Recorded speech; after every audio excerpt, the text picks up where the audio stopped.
रनाय 5G YouTube channel नायगिरि लोगो नोंथांमोननिसिम दिनैनि गोदान भिडिअआव आरो फिन खेबसेबाव बरायफिनबाय। दिनैनि गोदान भिडिअआनो जाहैबाय आसामनि बाइ इलेक्शननि भट काउन्टिंआ सोलिगासिनो दं। जुदि नोंथाङा मबाइल फनजों लाइभ प्रसेसआव जुदि नोंथाङा नायनो सानदों, दिनैनि नैबे भिडिअनि गेजेराव आं नोंथाङा गावबागावनि मबाइल फनावनो भट साननायखौ बोरै नायनो बेनि प्रसेसखौ देखायहरगोन। लोगोसे दासिम सोर केन्डिडेटआ बेसेबां भट मोननानै लिड लाबाय दं जोङो बेनि आपडेटखौबो नायगोन। जुदि नोंथाङा इन्टारेस्टेड भिडिअखौ जोबजासे नायलांबाय थाबानो जाबाय आरो बेफोरबायदिनो गोदान गोदान आपडेट डिटेल स्किम डिजिटेल खौरां मिथिबाय थानो थाखाय चेनेलाव गोदानबा चेनेलखौ साबस्क्राइब खालामबानो जाबाय। दानिया नोंथाङा भट साननायखौ नायनो थाखाय नोंथाङा गुगोलाव थांनांगोन। गुगोलाव थांनानै नोंथाङा सार्च खालामनांगोन direct election commission of India. नोंथाङा नैबेयाव नुनो मोनदों इलेक्शन कमिशन अफ इन्डिया। नोंथाङा बेखौ सार्च खालामबानो जाबाय। डाइरेक्ट नोंथाङा बे इलेक्शन कमिशन अफ इन्डियानि पर्टेलाव थांनानै भट साननायखौ नायनो हागोन। दानिया नोंथाङा नैबेयाव मोनसे अपसन नुनो मोनदों इलेक्शन कमिशन अफ इन्डिया। बेयाव नोंथाङा क्लिक खालामना होनांगोन। बेयाव क्लिक खालामनानै नैबेयाव मोनसे अपसन नुनो मोनदों नोंथाङा नैबे एसेम्बलि इलेक्शन रिजाल्ट। बे एसेम्बलि इलेक्शन रिजाल्टआव क्लिक खालामबानो जाबाय। बेबायदि दानिया बेयाव बेबायदि मोनसे पेज गेवगोन।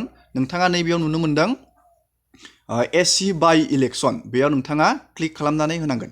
दानिया आङो बे एसि बाइ इलेक्शनाव क्लिक खालामनानै होबाय। नैबेयाव क्लिक खालामनाय लोगोनो दानिया नोंथाङा नैबेयाव नुनो मोनदों आसामनि बेयाव मोनबा समस्तिनि बेयाव नामफोरखौ नोंथाङा नुनो मोनदों। गिबियावनो दं नैबेयाव धलाई, सिडली, बङाइगाव, बिहाली आरो सामगुरि। आसामाव बे मोनबा समस्तिनि भट काउन्टिंआ दा सोलिगासिनो दं।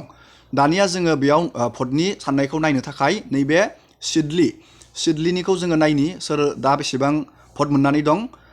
बेयाव क्लिक खालामबानो जाबाय। नोंथाङा सिडलीयाव दा नोंथांमोना नैबेयाव नुनो मोनदों लिडिं खालामबाय दं United people party इउपिपिएलनिफ्राय Nirmal Kumar Brahma आरो सेकेन्डआव दं नैबे बड'लेण्ड पिपुल फ्रन्ट नैबे बिपिएफनि आरो थार्डआव दङ नैबे इन्डियान नेशनेल कंग्रेस। नोंथाङा बेयाव नामखौ नायना लाबानो जाबाय।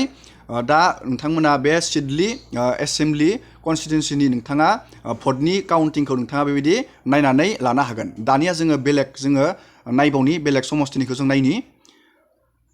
नोंथाङा दानिया नैबे बङाइगावनिखौ जों दानिया नायनि। बे बङाइगाव क्लिक खालामबानो जाबाय। बेबायदि बङाइगाव क्लिक खालामनानै दा बङाइगावआव सोर केन्डिडेटआ बेसेबां आग बारायनानै दं नोंथाङा नायनो हागोन। नैबे असम गण परिषदनि नोंथांमोना नैबेयाव नुनो मोनदों।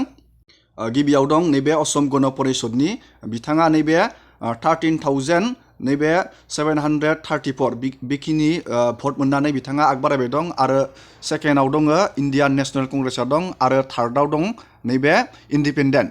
नोंथांमोना बेबायदि नायनानै लानो हागोन आसामनि मोनबा समस्तिनि। नोंथाङा बे समस्तियाव नोंथाङा क्लिक खालामबानो जाबाय। नैबे बिहालीयाव नोंथाङा बेबायदि क्लिक खालामबानो जाबाय। बिहालीयाव सोर दा आग बारायनानै दं नैबे भारतीय जनता पार्टी। नैबेयाव 12,710 बेखिनि भट मोननानै नैबे भारतीय जनता पार्टीया दा आग बारायबाय दं। बेफोरबायदि नोंथाङा नायनानै लानो हागोन। मबाइल फनावनो नोंथाङा बेबायदि नायनानै लानो हागोन। दा जागायबाय दं आरो नैबे गासैबो प्रसेसा जोबखांनायनि उनाव नोंथाङा लास्टआव रिजाल्टखौ नोंथाङा डाइरेक्टयै नुनो मोनगोन।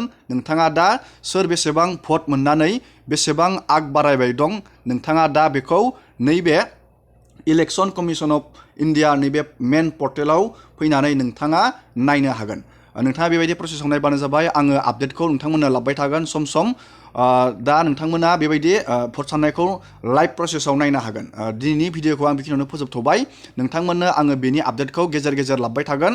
जुदि नोंथाङा भिडिअखौ नायनानै मोजां मोनदों लाइक खालामबानो जाबाय। चेनेलाव गोदानबा चेनेलखौ साबस्क्राइब खालामबानो जाबाय। एसेनोसै दिनैनि भिडिअआ।